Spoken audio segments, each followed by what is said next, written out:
All right, this is episode 15, and I'm Renee. I'm Yeah. Lisa Marie. And with us today we have. We have Simon from Running with Simon. Thanks Yay! for having me. Yeah, welcome, a pleasure. I've been waiting, been watching your schedule. Yeah, I mean, it's unfolding, huh? We're already halfway there for the year. It's crazy. It seems like yesterday Isn't we started. we just barely started our season?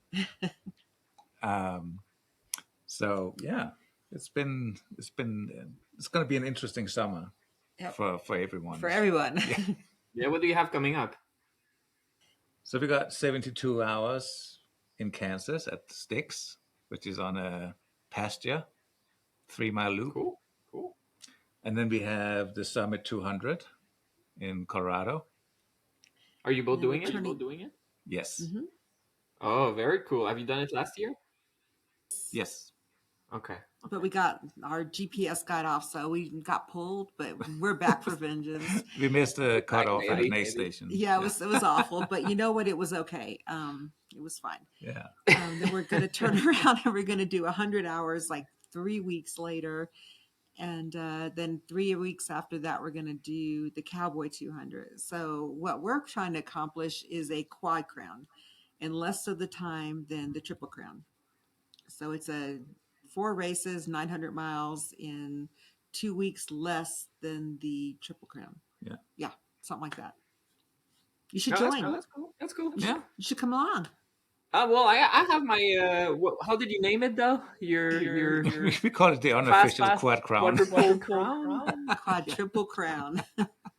Well, I have a mine also. I'm gonna do the triple crown, but I'm inserting within that Swiss 380, which Oh is my between God. Bigfoot and Moab. Oh, So you are my. That's a tough one. that's what they say. Yeah, Yes. that's what they say. One of my friends is going to go and run that Flavie. Talking. Yeah, she is from France. Yes. Yes. So she's going to go run that. She went last year and she got almost there, and so she's going back for vengeance too. Yeah, I mean I'm a little worried about it because I did the Tour de Géant last year, and that was hard. I never felt I would drop, and I wasn't close to cutoff, but it was the hardest race I've ever done by lots, and they say it's harder than that. It's I've heard good and bad things about it. The good thing is it's a big challenge, and the bad thing is really, really hard.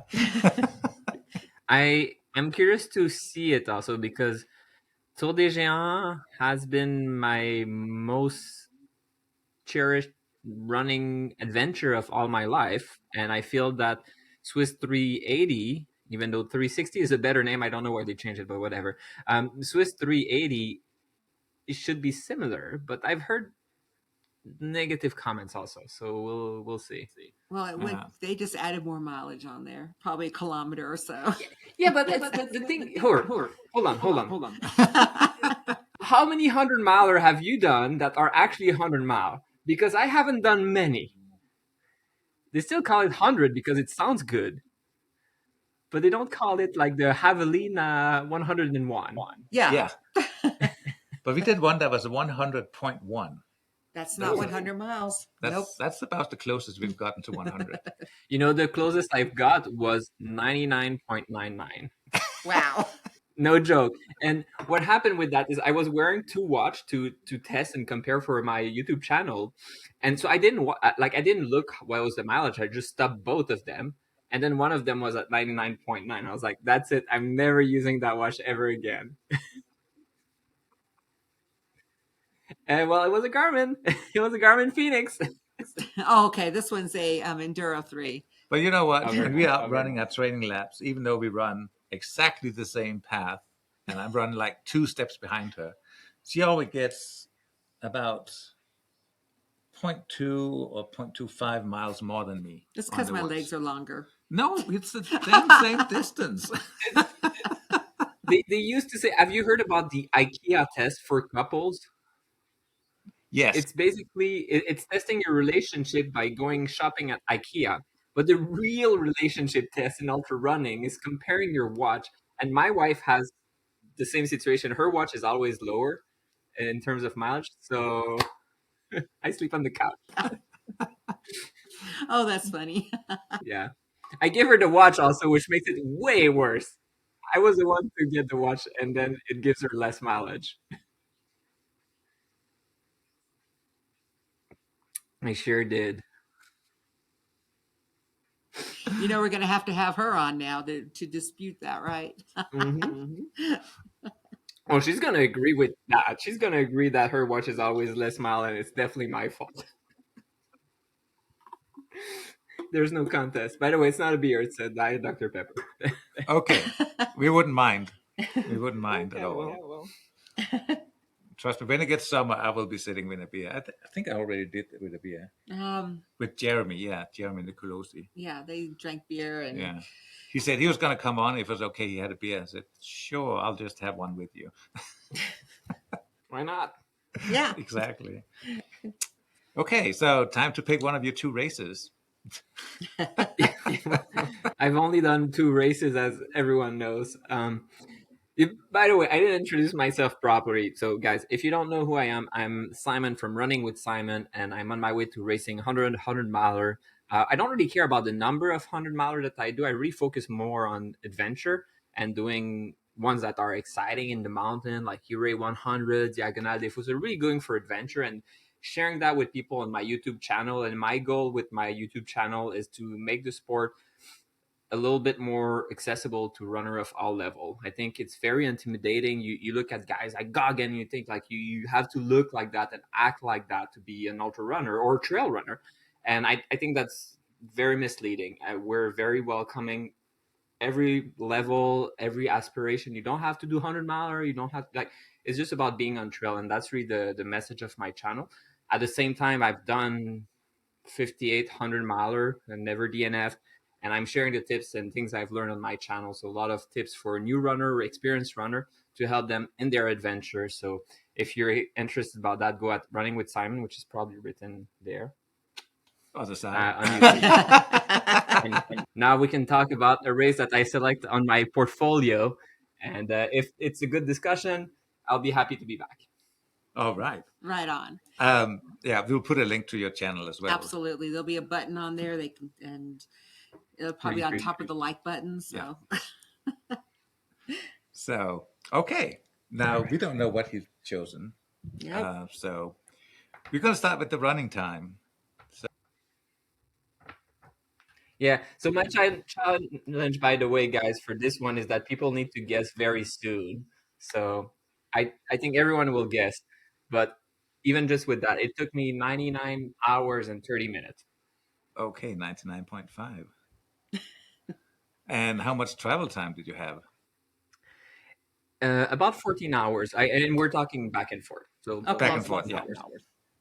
Okay, I like this. 0.87. You Is that spend good? most of your time running. That's good. That's Yeah. that's how we like it, right?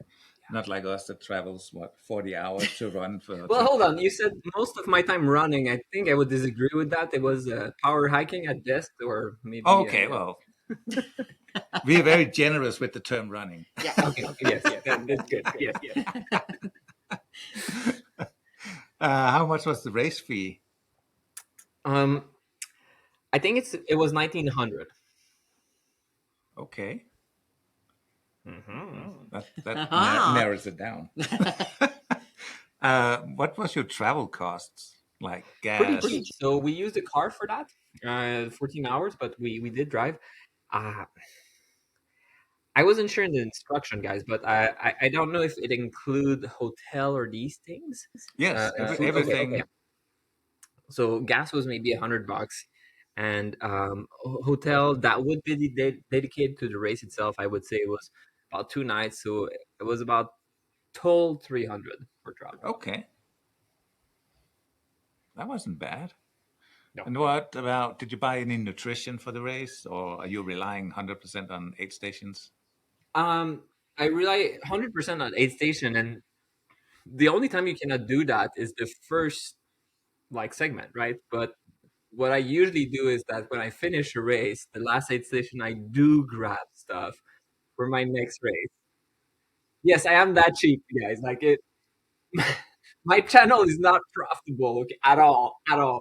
So I have to cut corner where I can. So I would say that nutrition was a zero. Okay, oh, we like I have people. to go run with you sometime. Yeah, I would love that.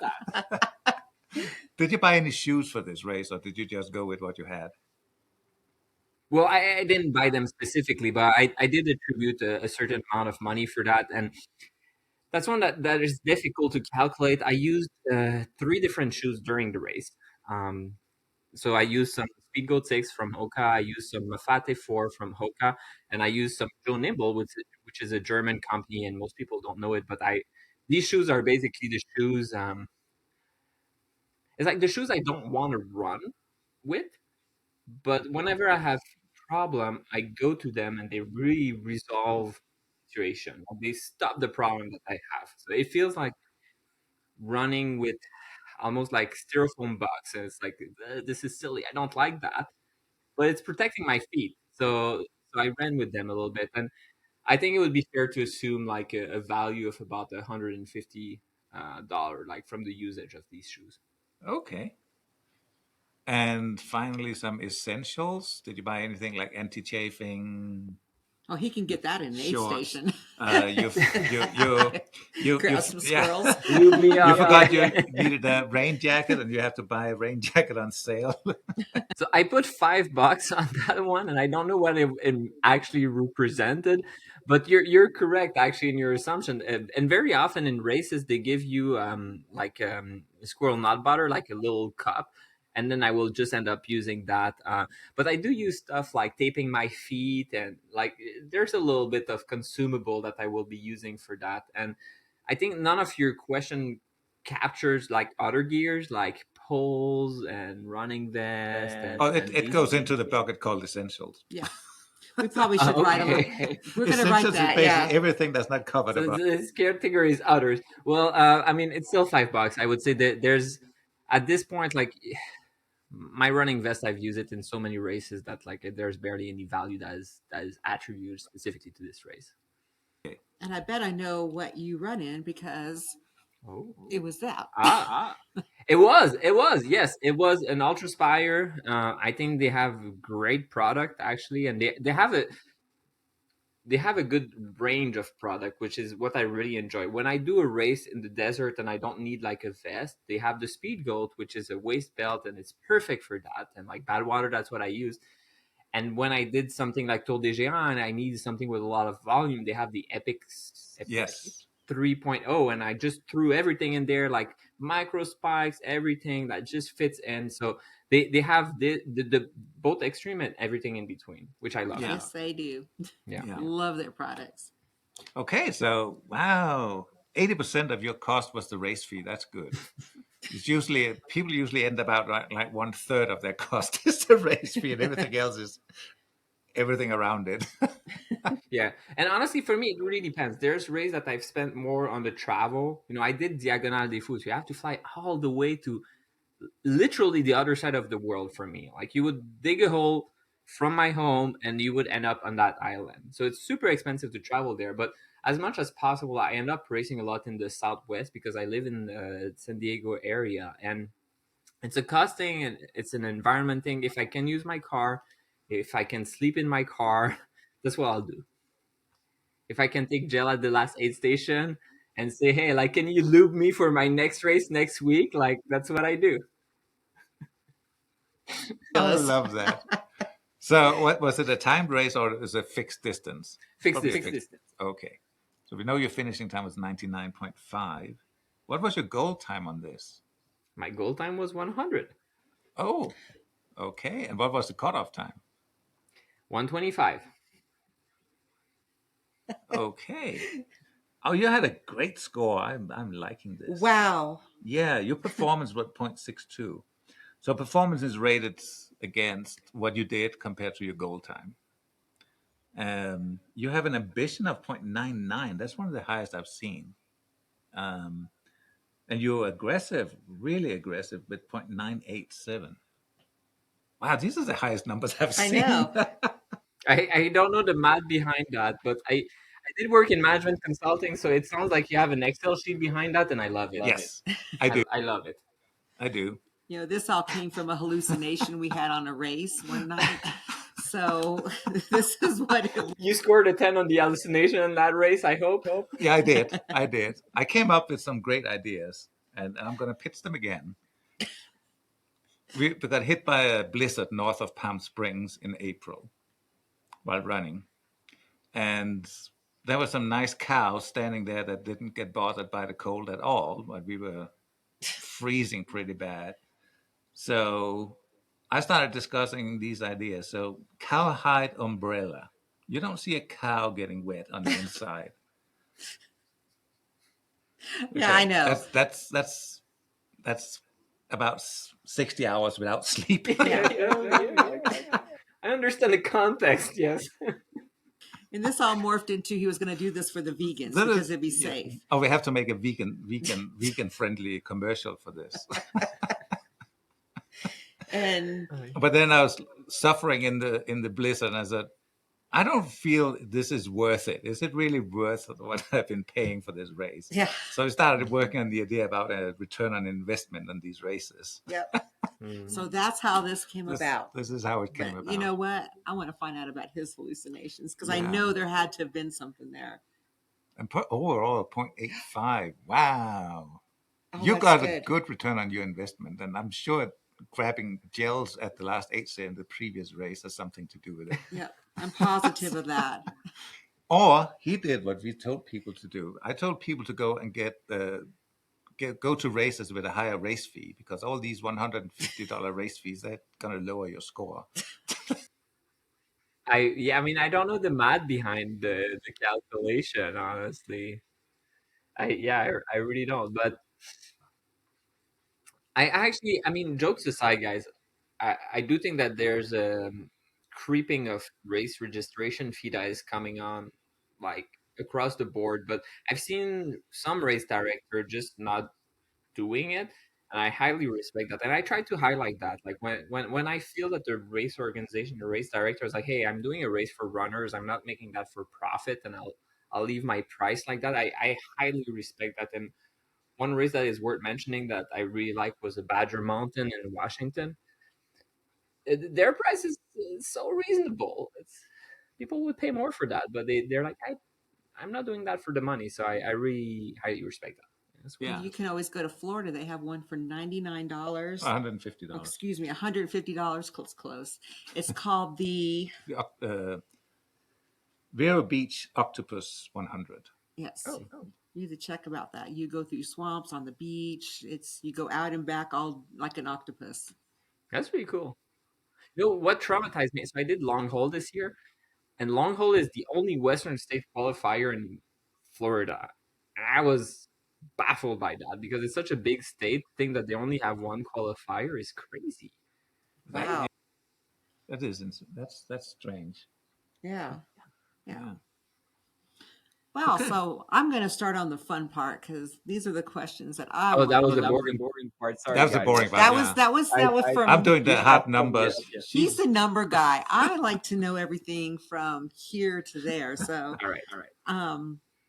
I would like to know about the aid stations. What kind of number you would give it, and why? I would give it actually a solid 10, and I'm generous with that because I think the volunteers were very dedicated, and it felt that every time I would come in, there would be one or two person that would come to me and say, hey, it's Simon, like, what do you need? How can I help you? And I'll say, oh, I just need some water. I'll fill them. I'll say, no, I'll fill it for you. Go sit down. I'll bring you a burger. I'll bring you a burrito or whatever hot food they had. So they were really eager to support me, and I've done a lot of aid stations from a lot of different race, and the quality of the people and their dedication to making sure that you're here, you're resting, and we'll take care of you was fantastic. And food options were great, and it was amazing. The only thing that I was thinking of removing point, but it's not the fault of the aid station itself, is that they're pretty far apart sometimes, but the ones that exist are great. All right. That's good. I always Yeah. like a good aid station that just, they come in, and it really helps when they do know your name, because it's kind of personal and brings you back to reality just for a moment. Yeah, I mean, there's some of the there's some of these aid station. I came in so like I'm not there. I'm not there. And then I leave with a smile. I had time to laugh with them a little bit. And it's like, all right, now it's time to go. And some of the aid station, they had sleep station. You could sleep there. It was comfortable. They would be careful about these things. So I really appreciated that. Right Yeah. on. I'll need to check out that aid station, right? So, how about the fun? Your fun factor. Ah, Um, definitely a I, 10. with It- you, I it's, know it's it's, fun. I always find ways to have fun. Honestly, I think fun is it's kind of an internal thing a little bit, right? Like if you want to not have fun, you can not have fun at the funnest place on earth. And I had fun there. I had the right kind of mindset coming in. This is a fun race for me. I'm not trying to be fast. I'm not trying to do anything crazy. I'm just trying to enjoy. And I feel that this race particularly is becoming more and more interesting for me. It's a great way to connect with people, connect with the community. They have a live stream, they have a live stream, and then I would pop in and say, hey, what's up guys, like Simon's here. And it's just fun. Like it's just exciting. Not saying I know what race this is, but I do remember at some point, at some particular race you were at, you jumped up, and I was like, oh my God. I guess you saw the camera just. Doing it for the camera. Yeah. Oh, she tries to jump when she sees a photographer, but it doesn't We all always did. work. I mean, honestly, I'm actually pretty bad at that. Like, I'm very non-photogenic. So, like, race organization, they have like pictures that they will share all the time. They never use mine. Never, ever, ever. Like, Simon is kind of ugly. Like, you can't share that. No, I'm sure that's not the reason. So, did you have trail markings at this race, and what would you rate those? I rated an 8. I think most of it was pretty well done. You had confidence marker, which I feel are helpful because some races are a little bit lazy with that. And like, well, you're on trail, so like, why would we need to mark it? And it's like, well, yeah, but you need sometimes to. I don't know how to describe it, but I am used now to seeing markers, and if I don't see something for a long time, I feel very uncomfortable. Like, am I still on the trail? And then I look at my watch, like it looks like it, but I'm not sure. But for that, they were pretty good. But there were some segments that were a little harder to navigate. I helped some people that were going the wrong direction once, which is never a great sign. But it's a difficult segment to navigate. I think I'm harsh on the 8, but I think it's an 8. Yeah. Okay. Okay. Yeah, I understand about that, because, especially when you get tired in these long races, Mm. you need to have that confidence marker. And you do, your brain can tell you, oh my God, I'm lost. And, where am I? Is that a bear? You know, Yeah. And honestly, I think there's two segments that we can discuss later that I'm sure people would agree were hard to navigate. No question. okay. Um, the weather.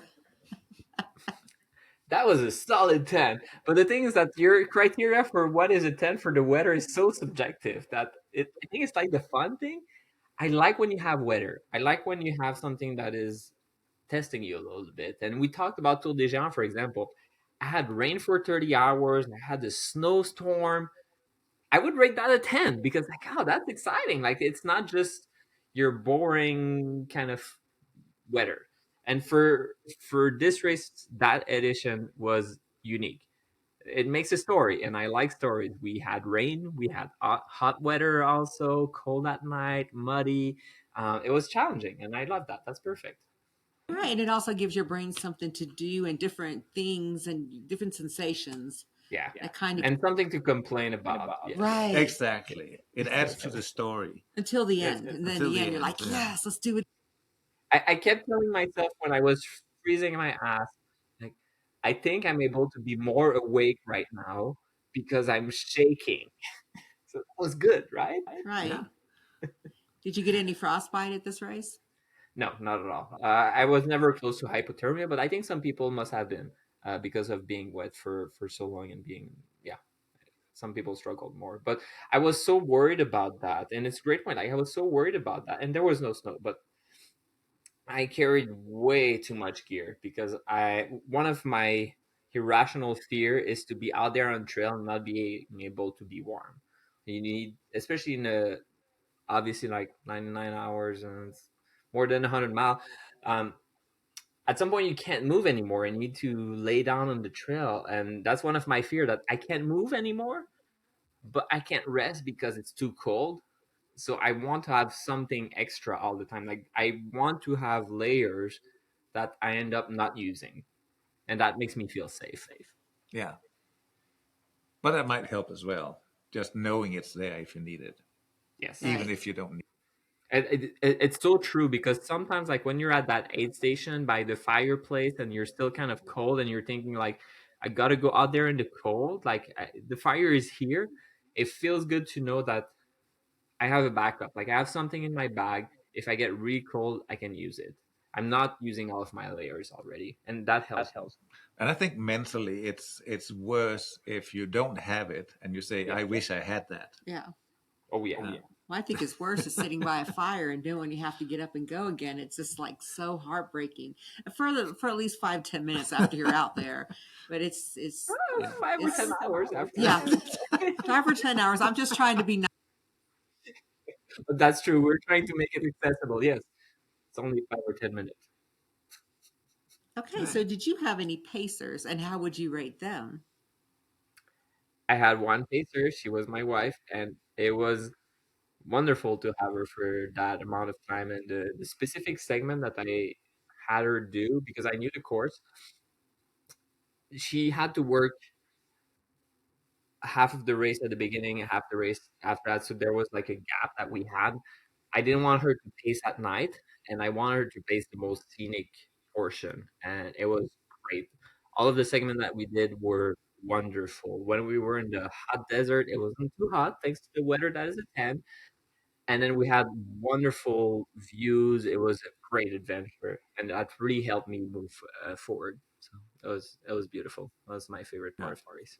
So I 10. totally understand that. Yeah, running with your spouse. I mean, if people ask, how can you do that? Do you fight? It's when you're ultra runner. It's not like that. Yeah. It's you don't even have to speak to each other. Really, it's more about the look at this, and I gotta say that she was really nice because I had horrendous gas. Like it was bad. It was really, really bad. And she kind of accepted it.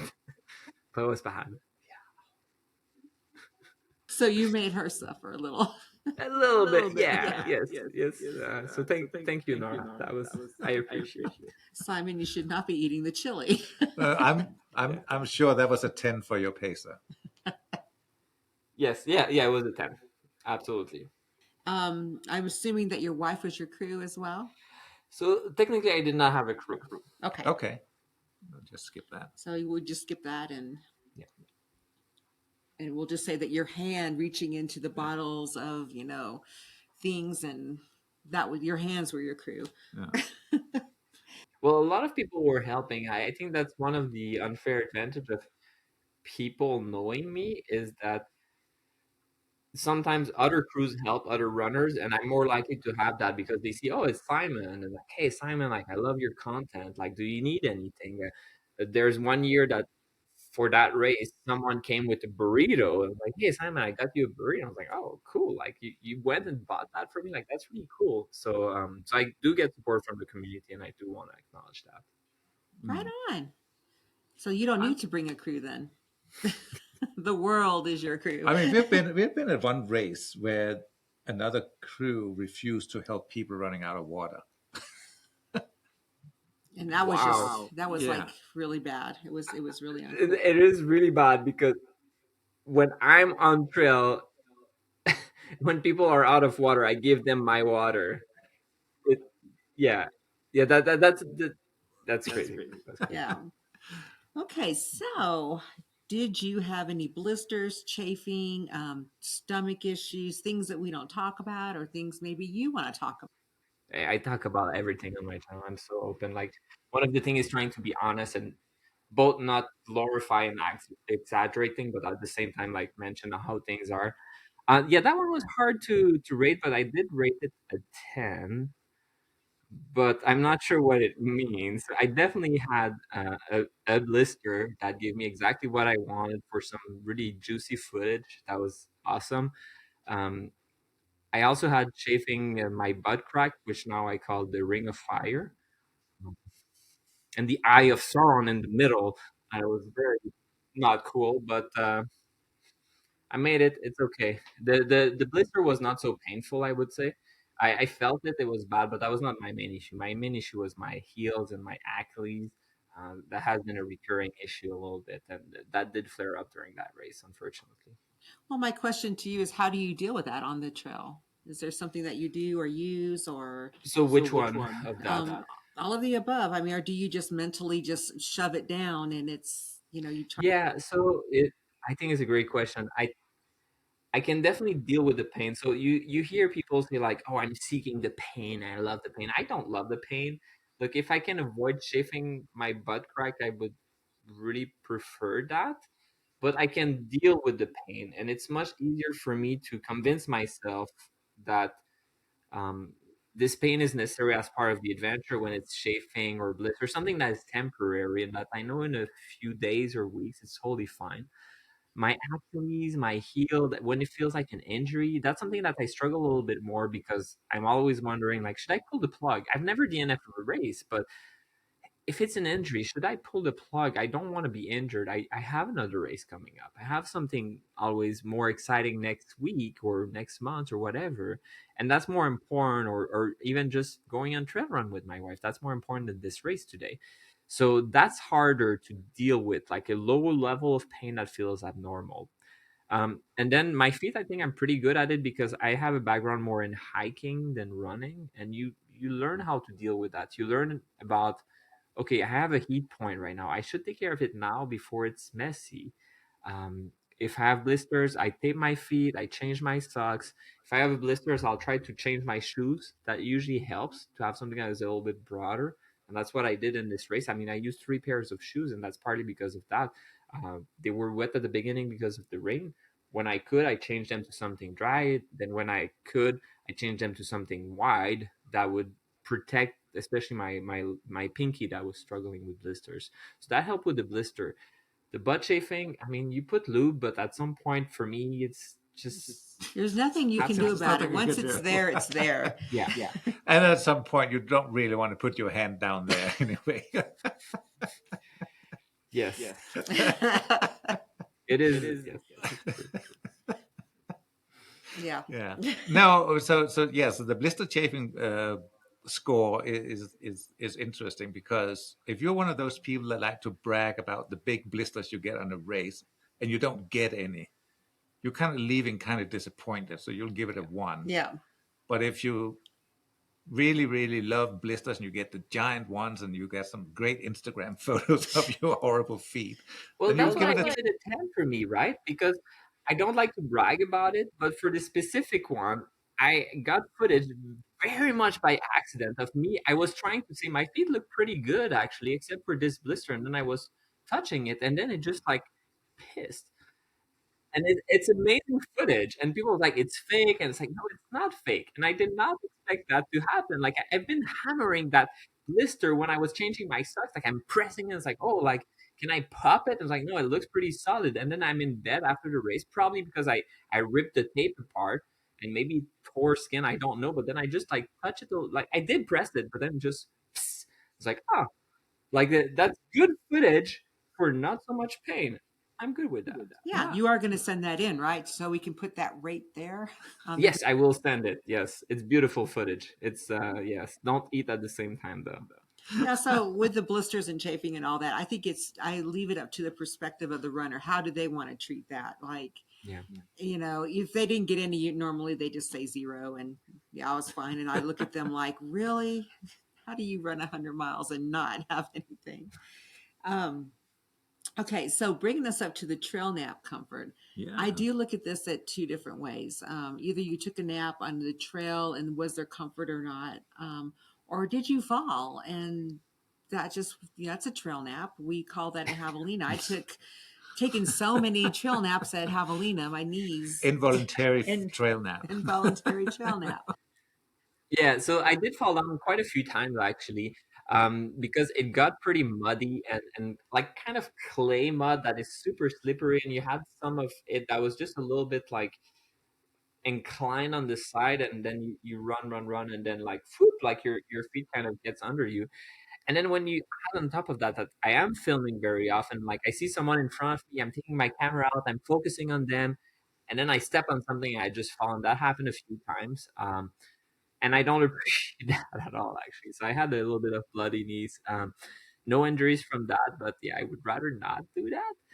Um, when it comes to the comfort of the nap after the rain, actually, I think it's pretty good. It's pretty mellow temperature, and if we do compare it to Tour de Géant, there's places like you don't sleep there.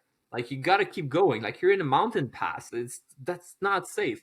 Over there, you just all right. Like now, I want to sleep a little bit. I definitely did that, and one of my favorite moment that almost I thought it was gonna cost me the 100 hours was at the crest of the last kind of climbing. I was like, hey, it's sunrise. Like just lay down and chill a little bit. And that was it felt great. Like it felt like this is me time. This is pleasant.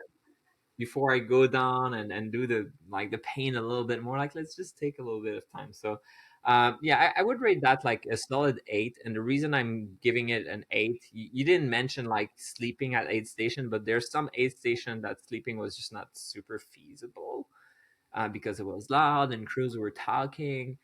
So 8. Okay. Okay. So that brings me to the mental state. What was Simon's mental state?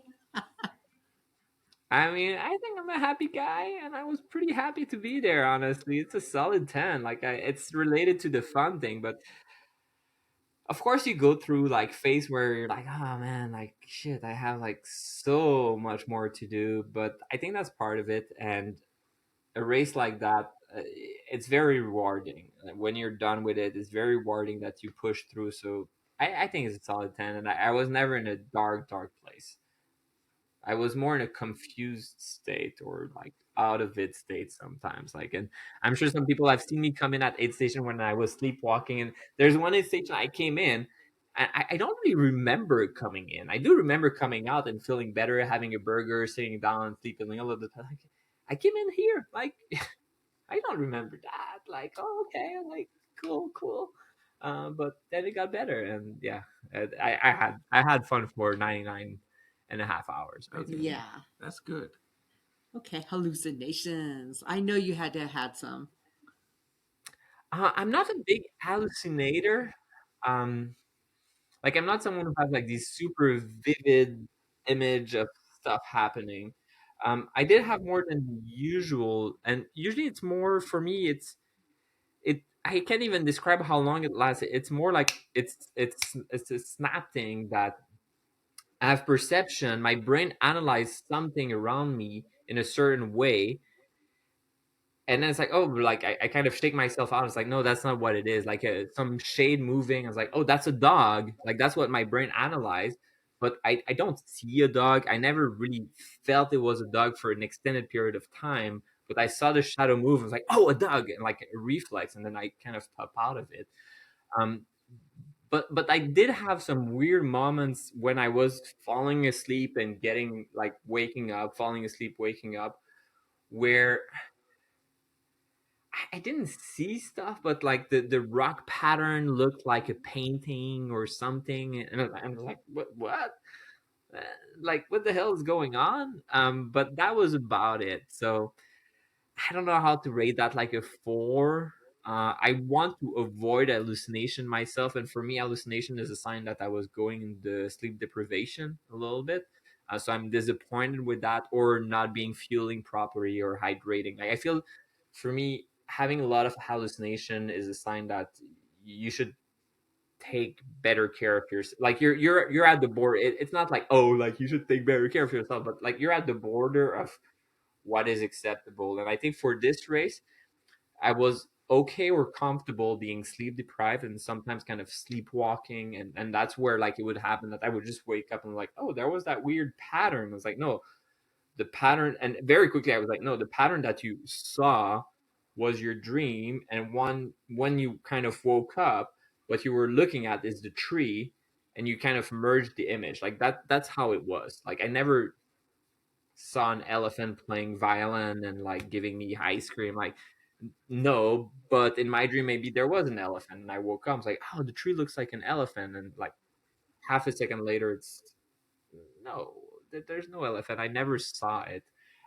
But yeah, I was disappointed that I went a little too far, but it's because I struggle at some aid station, like I mentioned, falling asleep, and I Yeah. accumulated some fatigue a I little think bit that because of happens to that. every runner. You have to, it's a Yeah. balance. And it sounds like at your race, there was a lot of weather that maybe should or should not have happened. And so Yeah, maybe, you know, you burnt through your energy yeah, and your calories and your sleep time. Yeah, it's always yeah, good to and practice. yeah, and it's a great point actually, and part of a lot of this race is not technical and not hard to navigate. And I've always said it before, this is a good race to experiment with sleeping strategy or lack of sleep strategy. I go back to Tour de Gens as a comparison, obviously, because it's a similar distance, but Tour de Gens is not the time to be sleep deprived and just kind of sleepwalking on trail because it can be technical. You need to know where you're going. You're in a mountain pass. Like, this is not the time to be out of it. But this race, you're often on dirt road. It's okay. Like it's okay to just say, "Oh, I'm gonna sleep down." But the difference, though, as you mentioned, is the weather was pretty bad. And one of the night, the second night, or the beginning of the night, I had to decide, like, am I gonna take some time now, or am I going like right now, because there's a window without rain for a few hours before sunset where there's a technical portion. So I kind of went out, and normally I would have slept 1 or 2 hours there, but I decided, nope, now is a good time. And then I was with Nora, with my wife, and I want to reach a certain point before nightfall because it's easier to navigate. So I kind of pushed harder and cut on sleep to to adjust that, and I think that pushed me towards that edge of being a little too far. Makes sense. Yeah, Yeah. I mean, that's what ultra running's all about, or ultra hiking. Either way, it's you always got to Or hiking. reevaluate every single mile. You're reevaluating, Yeah. yeah, faster, slower, and it's yeah, that's keeps your brain alive as well. um, so how about the race versus the description? You know how sometimes RDs kind of just leave a little out, or maybe embellish, Downplay some of the or things. downplay. Yeah, I think the can I say that I think they exaggerate a little bit the challenge of this race. I think this race is actually very beginner friendly for that distance. I think the amount of time that you're given for the distance and the challenge of the course is very good. I think most of the course is easy to run, easy to navigate, and you could literally walk the whole way and be totally fine. The first segment is by far the hardest, and then you're kind of cruising.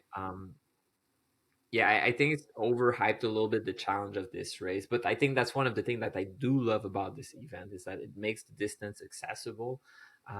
But yeah, I think there's a mismatch between how to describe it and like what this is. And my description would be it's a beginner to that distance friendly, which is good, like which is very positive. So I don't know if I said the number, but it's a six. Six, Six. okay. All right. And finally, swag medal buckle. You know your swag bag. How was the medal? If you received a medal, I take it you received a buckle at this one. It So was well. I mean, yeah. I mean, you need to call me back, but yeah, it was a buckle. I do like the buckle. I think it's a very classy buckle. Yeah, I give it an 8 for that. okay. Okay. What did you get in your swag bag pre-race? Did you get some squirrels Oof. and a shirt, a banana? Yes. I don't remember. I think it was a lot of samples. There was definitely a T-shirt and a bag. Um, honestly, like that kind of swag, I don't really care about, and I wouldn't mind if they just didn't do it and they just save the environment a little bit. I like the T-shirt usually, and sometimes having bags is useful for next race when I want to drop back. But I personally have enough right now. Other than that, yeah, it was simples. It's company. It's a big race. I mean, you know which race it is, Yeah, right? I do. Yeah, I'm That's pretty all sure know. we did. But We know. but it's a big race, so they have good sponsor, and the sponsor they want to put their product in there, and for me, it's like okay, like great, I don't need that thing, but okay, thank you. So But I didn't need that. they never put in a pair of shoes, right? Right? They never. Well, I had a race that they did give. They had like a lottery to give free pair of shoes, and I was sad because I didn't get it, of course. And it's a company that I would love to do product review for, and I've never been able to find who the heck is responsible for managing kind of relationship with creators like myself. So I've never tested their shoes. And I was like, well, I would love their shoes because I think my wife would particularly like them. They have white. Well, it's Topo. They have white toe bucks, and my wife is struggling with that. So I think it would be like so good to test that for her, and it would help people like from on the channel. So Topo, if you're listening, I would love to try some of your shoes. Okay. I will. I know someone over there. I'll just be like, "Oh, hey, What's yeah," up? because I need the wide toe box as well. So I go back and forth between Ultra and Topo a lot. I mean, my wife and I were so different for shoes. I have one blisters after running this race, which will say very soon what it is, and I'm fine. I can use almost any shoes. Whereas for her, if she doesn't have the right shoe, right sock, she will lose all toenails like in a 10-mile run. I feel so bad for her. She's really struggling, and I need her to like have the proper shoes. Let Yeah. her know that I've lost all toenails as well, and I take black nail Several polish times. several times. I take black nail polish and I paint over where the toenail was, just so it looks normal. I've just accepted I'll never wear sandals outside the house. Or sandals with socks. Sandals with socks, and you can use Yeah. some Injinji Yeah. with that. But I don't feel like looking like that because it looks kind of silly. It does look kind of silly. Yes. He's like, "Oh, I do it." And I'm fine. I can, I have only fun level of feet. Like they're very It might be sexy. because I grew up in Denmark in Europe, and when we went on vacation in Spain on the tropical islands, you could spot a tourist miles away because there was a one wearing sandals and socks. I mean, I've lived in Europe, and usually these are German, by the way. That was the stereotype. Yes. It's funny. Okay, so your overall experience score was 8.5. That's good. That's a good race. Yes. And your overall famous UTI score is 0.81. I think that puts him in first. I think that's definitely one of the higher ones. Yeah, and there is a drawing. That's Oh gonna, yeah, that is definitely we got a new number one. Yep, you're the new number one. So it's Stephen King wrote a very famous book. It's called The Long Walk. It's a book on ultra running. So we're going to draw names at the end of the year, and that's what the prize is Stephen King's book on ultra running, The Long Walk. Check it out. I have a feeling because it's quite dystopian, and I have a feeling it's kind of in the same universe as this famous Running Man. Yeah. Yeah. I think Laz would like the book, but yeah. So I think the race is Moab. No, I know it's not Moab. Just kidding. I want to see your face. It's Cocodona. Yes, it is Cocodona. I made it easy, but I really want to share that because that's one of my latest race, and obviously I'm making a movie on that. But I had such a blast there, and the reason I picked it is because of the segment I raced with my wife Nora. Like that really made the experience so great, despite everything. Well, the minute you say that the weather was unusual, I knew it was Cocodona. Yeah. But when you gave your time, actually, that's when I knew because I stayed up and I basically lived on my couch for 5 days. And when you went through, I watched. I was like, "Oh my God, he's going to do it! He's going to do it!" We just kept waiting and waiting because there's that little bit of a lull between that last aid station. Is it what is it like 2.5 miles or something? 3.9, I think. 3.9. Yeah. Um, yeah, so it's tough because you got people following you, but really you don't know the time. You don't know if there's like a 20-second gap, and so we were all biting our nails. Is it going to make it? Is it going to make it? And Yeah. yeah, I, you I, have a I huge miscalculated following. by so much, it's embarrassing. I thought I was really close to 100 and I beat it by 30 minutes. Um, as you said, like some people, like for the camera, they will be running or smiling. That is not my style. Like I was 5 or 6 miles out when I realized that the math I was doing in my head. So I was sleeping on that freaking ridge, and I totally miscalculated. I thought that 4 days, like 4 times 24 hour was 94 hours. And then I had 6 hours after the 5 o'clock start. So I was like, I have until 11 in the morning. But 4 times 24 hours is 96 hours. I was off by like 2 hours, which is a big difference.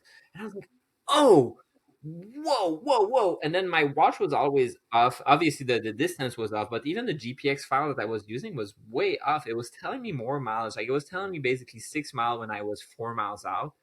So I really thought I was short on time. So I ran probably a 10-minute mile the last 5 miles.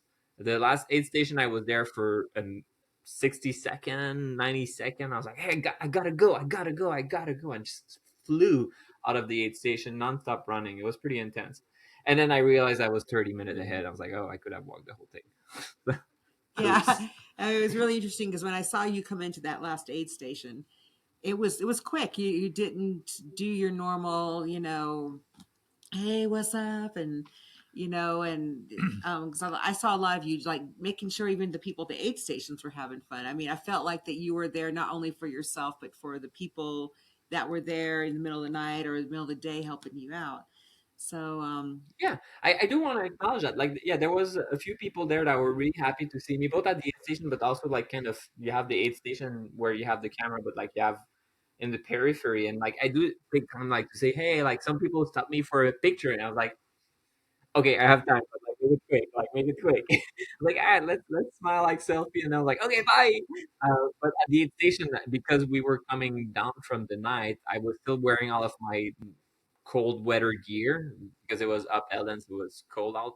So it was actually not cold on Elden that year, but then I was just like, I'm removing everything. I don't need my poles anymore. I was slamming everything in the bag. It's like, all right, I'm going, guys. Like, bye. So yeah, that was intense. yeah, when you made that turn, I was like, "Don't go down the alley." I was basically yelling at my TV, so I was like hoping you would hear me because most people would go through and then they turn down the alley too soon. And Oh, someone ended. Someone they say sometimes people end up in the parking garage, which is right next to the alley. Um, but I want to know about. So we were watching um, the leader of the race. He hit the radio station at the top on just before heading down towards Flagstaff again. Um, that downhill from there yeah, looked pretty bad. Yeah, I mean it's really steep, and you have a lot of big step coming down. Which at this stage of the race, your legs are pretty tired. I was using my poles a lot going down. I was definitely not running that downhill. I was walking that downhill, and it was a little bit painful. Usually, we used to go up that way and then down kind of a service road, and it was much more mellow. I still prefer the way we did it this year, where the climb is a little bit more of a slow grind for a long time. Then you crest and you're on the ridge for a little bit, and then you come down. The downhill is unpleasant. I mean, I guess the best of both worlds would be to do that climb and then go down the service road, go mellow. But it was short lived.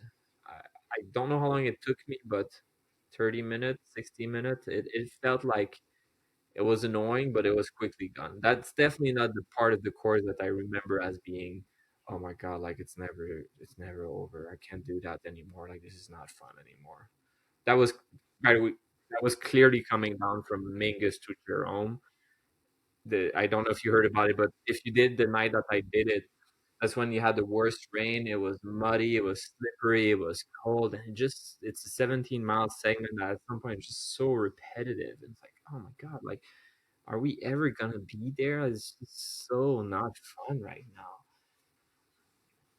Right.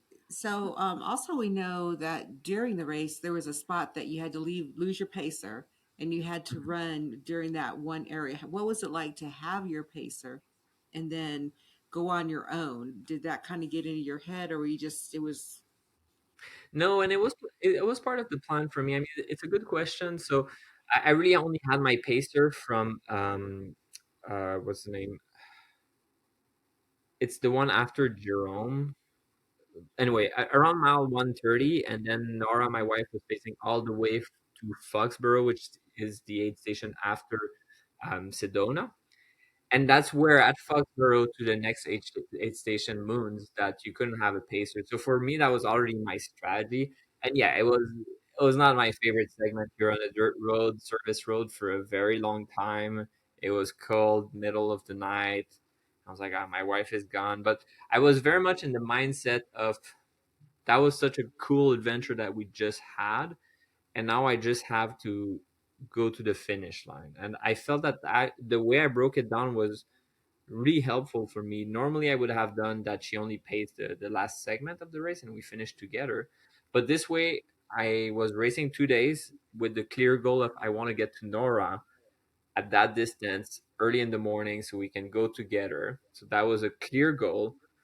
And then once we said bye, I was like, all right, there's only 70 miles left. Like we're almost there. Like I just have to do that and then I can be with her. So that was my motivation. But I think the race from Foxborough, which is mile 180, all the way to the end is not the most exciting part of the course. There's a lot of dirt road, there's a lot of repetition, and it just feels like an endless grind. Oh, and by the way, the reason we cannot have a pacer in that area, and the reason why the Sedona 125, which for those who are not familiar, the Sedona 125 does the, or used to be the second half of the Codona, but now they have a lot of different trail and they don't really follow us all the time. They change the course a lot, and it's because their permit is restricted by number of runner because of spotted hull or whatever, an endangered species. And that segment you cannot have a pacer because of that. Oh, I see. And Okay. luckily, all the segment that you could not have a pacer, I did hear an owl at night. So I was like, at least it's real. Like at least it exists. And I was like, all right, I'll get you some wine and we'll put some music and you guys do your stuff so that next year you're not endangered yeah. anymore. Wow. Um and I Good. guess I my biggest question is when I hear about this race a lot, I always hear that people want to die literally at that first 60 miles. Is it a 10,000 foot climb? Yeah, the hard segment. I mean, I don't know if I wanted to die. Honestly, I don't think I did. But the really tough segment is from mile 7 all the way to 34, something like that. Basically, it's like 26 miles, 25 miles, and you have 10,000 feet of elevation gain. And it's the middle of the day. It's super hot. And yeah, it's a very difficult segment where they force you to have at least 5 liters of water, and then you'll be able to take 1 liter twice. So basically, 7 liters of water, um, which for some people is not enough.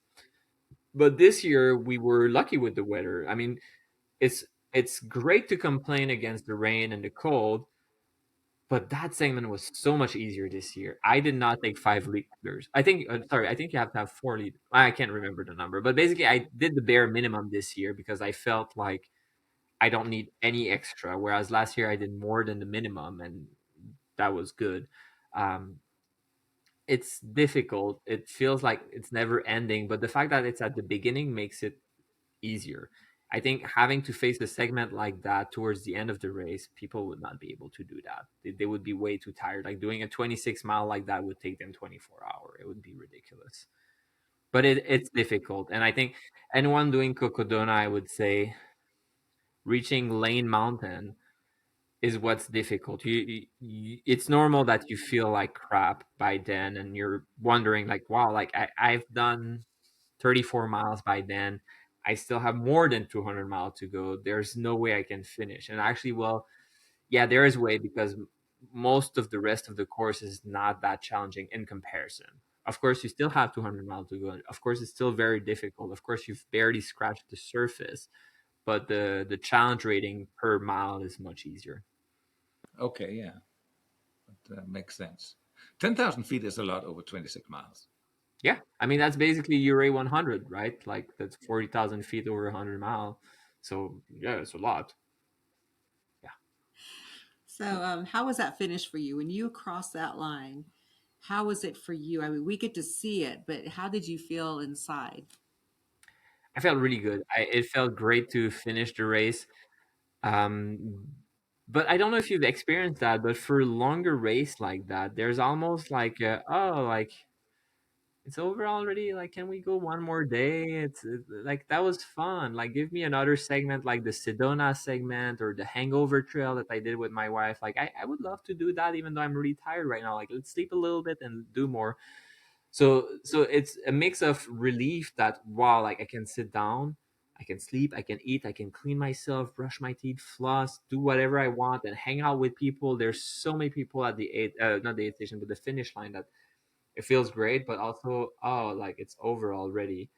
I think one of the things that is great also is that they do have live tracking, and I do try to keep track, but it's difficult sometimes when you're on trail to take your phone. I'm trying to save my battery, but as soon as I finish, I'm like, I take out my phone. I was like, where's D that I ran with him like nonstop? We were crossing each other. It's like, is he close to finishing? And where's West Plate? How is he doing? Like, where's Andrew Blaze? Like, you you're kind of catching up and making a plan for okay, like they seem to be 3 hours away. I'm gonna go to my place, kind of shower, and then I'm gonna be back and be back for them. So yeah, it's a very rich experience, and because Cocodona is becoming bigger and bigger, I mean, honestly, it's becoming maybe too big or too popular, but it really attracts a lot of kind of the usual suspects. So people that I hang out in other race will be there, and like we kind of get together, and it felt really cool.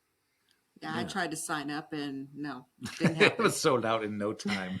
It was worse than that, right? Like I mean, I tried also, and it would crash. It would crash, crash, crash, crash, and then eventually I was able to put my name in, and then I'm on the wait list. But I mean, it's obviously not Arvaipa's fault that it happened like that. But it and still is an absolute mess. Unfortunately, they will solve it in whichever way they feel is fair. But yeah, it's And asked how to deal with the big number of people trying to get on. Well, they're now well, you saying have to that who wonder. Like, broke the internet? It was it Jamal or was it Taylor Swift? And I'm like, oh, Who crashed just it best? yeah, who crashed it best? And I'm like, yeah, oh well, it's Definitely Cocodona. Jamil. Cocodona for sure. But you have to wonder, like, if they're gonna do lottery in the future. Because honestly, for me, like it feels like it was a lottery because I was there to sign up and I will be deep in the wait list. Why? Because I was unlucky with how many times it crashed before I was able to go through. So, I mean, at this point, it is a lottery. It's just a weird system. And then you live in another time zone. There's no way you can sign up for it. So, I think they will start a lottery or they will have qualification standard or something. Or maybe To, they'll just keep it as it is, like they do with the Javelina. but I feel Javelina was not nearly as bad. I was able to sign up relatively easily this year. Yeah. I mean, I went We and went on the wait list for. yeah, but I've also gone in when I was running across the years and signed us up at midnight, and they're Well, like, that's when they opened. and there for like 3 days we were the only two people on there. Yeah, but we'll see. I mean, I'm sure they will resolve it. I if they could have more runner doing it, I think it would be appropriate. Uh, and they're doing it indirectly with creating new distances. You have a fair amount of people on trail, so like why not have like 500 runner at the 250? There's long stretches of time when you're doing a 200 miler, second, third, fourth day, you're by yourself. Yeah, Yeah. Um, The field spreads out pretty quickly. Yeah. Like the first day can be pretty unpleasant if it's too many. And again, like Tour de Géant is a good comparison. I think it's 2,000 runner. The first day is too much. But after the first day, it's totally fine. Like you have your group of 30, 40 people that you kind of go back and forth, and you're basically doing this adventure with your tiny kind of family a little bit. And that feels actually pretty good. Yeah. yeah, absolutely. Wow, 2,000 for a mountain race. That's a lot. It is a lot. It is a lot. Yeah. So, do you have anything else you would like to say about this race? No, I mean, well, sure, of course. What do I mean by no and then say something? So yes, of course, I do have something I would want to add. I think they're doing a great job. Like I think our Vipa is doing a great job in general, but for this one, they're really creating an event that is becoming a prime event.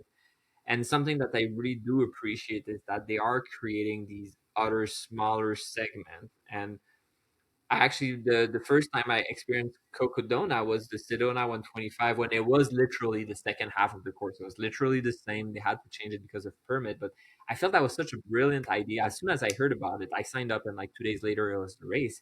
Um, because it makes it accessible to runner of all level to have a smaller distance. And the 125, you have 75 hours. Like it's timing that is adjusted based on the Cocodona 250, where they've already done 125. Like 75 hours for 125 is way too much, but I'm not complaining. They can do it because they have the aid station, and by doing that, it's opening the possibility for runners of different level of that are slower, older to experience the course. And I thought originally that they would do then they do the I don't know what would be the name, but like the Jerome 125, where the first half of the course would be a race. They're not doing it like that, but you can really, if 250 is too much for you, you can do these other races, the Mingus, the Brute, the 125, and experience that and interact with the 250 runner, which I think is so well aligned with my own message on my channel that I really appreciate this race for that. And I'm really trying myself to be there every year in the future if I can freaking register. But I'm really trying to be there because it's so aligned with what I'm trying to do. And obviously, a lot of people that do follow me are actually at race, either volunteering or everything. I would add, yeah, like thank you for the volunteer. Hopefully, I was pretty clear in my aid station. Like the reason the aid station are so great are because of the people, the volunteers that really help the community, and I really appreciate that. Yeah, the All right. ultra running community is amazing. It is amazing. Everyone, you find very, very few selfish people. Everyone is The there runners and are they selfish. help. No, no matter what, they're always ready to help someone. Yeah, I mean, like everywhere, you do have bad apples, and the reason I say that is not to be negative, but if you experience like someone belittling your effort or not being supportive, to be a little patient and understand that this is the exception to the rule. Like these people exist, unfortunately, and we accept everyone, and I'm not going to ostracize anyone, but this is not the norm. The norm is other runner will help you, pacer will help you. At the race, for example, like we had friends of friends that paced me for 7 miles. That was unexpected, very appreciated, right? Like, I mean, I didn't know, and then Greg was like, "Hey, I'm gonna pace you for like that second." I was like, "Oh, thank you!" Like, I very much appreciate, and crews helping me, and there's really this camaraderie and understanding that we're not racing each other. I mean, maybe Courtney is racing other people. Like I care, but this is them, right? What we do is we're racing ourselves. We're pushing our limit. We're doing something that is cool, so, an epic adventure, and sharing that with you just makes it better. Sharing my food with you, sharing my fluid in the first segment because you don't have enough doesn't take anything from me, but it benefits the community, and I think that's the spirit of it, and I think they captured that pretty well at that race. Yes. I agree. That's what we've seen out on the trails. Yeah. But, I have to say, yeah. you are one of the most amazing people I've ever spoken to. I do want to go on a run with you at some point, or pace you for a segment somewhere, and Yeah. just It's a small world. We definitely It's a will. small world. Yeah. yes. And I do So have a great. race I want to pitch at you. It's called the Outlaw 135. It is in the middle of winter in Oklahoma, and it's very uneasy, but it's worth it. And usually, Uneasy. easy. Uneasy. So the original version was pretty brutal. Um, You have a trail, and then you but have now their trail. now they had to move it to another location, which apparently is worse. Yeah, and usually there's snow, there's rain, and everything that can happen in cold weather happens. Yeah, it's about 16, 17,000 feet of elevation Yeah. on the old course. Yeah, so it's Um, but that's on it's the 100 miler. undulating and you have to Yeah. climb a lot of stuff, but it's a good one. It's one that you really have to think and you have to always be aware of what's going on around you, and the vibe there is really it's a good Yeah. one. And if you like steak, they sometimes cook steak at an aid station. At least that's what I think it was. It I ate. was. It It was. was. It was an attempt of a steak. Yeah. It was very So well done. A yes. little too well done. Yeah. So yeah, so look into that and hopefully we'll see you there. That would be Yeah. fun. But we would like to have you on again and hear Yes. about that other race we didn't get to hear about Yes. today. Yeah, yeah. Yeah. I Yeah. don't know if you can beat the score though. I just don't see it happening. I mean, if you want me to beat the score, I can find a race that I enjoyed even more. If you want me to have a terrible score, I can also do that. You can do whatever you want. This is Well, if you want to go for the top and the bottom. yeah, if you want to go to Yeah, the I top can and the do bottom. that. Oh yeah, I have one in mind actually. Yeah. You know, I'd like to hear a bottom race from you. Yeah, so let's definitely have you back on. That's one where the race fee I, is $100 and you spend 10,000 to get there. yeah, I mean, honestly, what's funny is that like you say that, and I joke that I would love to do that, but I struggle being negative about race Oh, because it doesn't there's have to be people negative. behind it that like organized it and care about it. So I don't want to trash people too much. So I don't No, I care. mean, No, but there are things like no one can control the weather, right? right. Um, Trail markings just sometimes, a race director could look at that and go, "Oh, okay." Like we had someone on recently, and he said, if you put the trail markings toward the ground, the bikers aren't going to come and rip it off the trees. And that's how what he felt that should be done. And I believe there, if the race director sees this, that they'll be like, "Oh, okay," because I guess they had some trail but markings also, it also helps you because you have to keep your eyes on the ground on the not to ground. fall. Yeah. And then if the Mm. markers are close to the ground, you won't miss a marker. So it's sometimes it is a good thing. I mean, not that this isn't about trash talking people, but it's about things that we could all learn from each other on the trail, Yeah. or new And tips and tricks, yeah. or a And the race. weather could get a bad score if it's the perfect running But weather. But absolutely. that's the thing, guys. Like I'm pretty positive. So if it's good weather, I'll be happy. If it's bad weather, I'll say it's a good story. If I say it was a bad race, it's because there are specific things that I feel are cardinal sin that these people have done, and I cannot accept. And I think it's a personality thing. But it's true. The marking, the worst thing I've ever heard, and I didn't experience it myself, but I heard it was a race where locals were not happy with having a race there, and they would literally take the markers and make sure that the runner would go the wrong way. Like they would temper with the marking, which sounds so bad, right? Yeah. Yeah. Oh my god. So We've had a race where the locals were so upset that they would take their trucks and run and drive next to the runners and and dust them. skid the rocks into the runners. We've had that. But I mean, that's not a race director's fault. But if No. they No, hear about exactly. that, then they know, hey, we had a problem at this race. So it's nothing against the race. It's just something that they may hear and go, okay, I didn't know that. For him, there was no beer left at a race at the end, and they gave it to the 100Kers. And so it was Terrible, good. terrible. So it was good for the race Well, I went director. to the race with a promise of a local microbrew at the end of the 100 mile, and then I came to find out all the 100Kers have Yeah. drank it all. I mean, I've heard it before. 100 cares are smarter than 100 miler. Yeah, they finished first, so they got it. Finish first. Yeah. So those are the types of things that we like to Yeah. hear about is, maybe somebody might hear us say, hey, there's the trail markings are in the trees. And so they'll know. Or maybe you do a race where you feel that yes, you did complete it, but it was definitely not optimal for you to do it. You maybe should have taken a break or Yeah. something like that. Yeah. So these are the good But things. It's all good.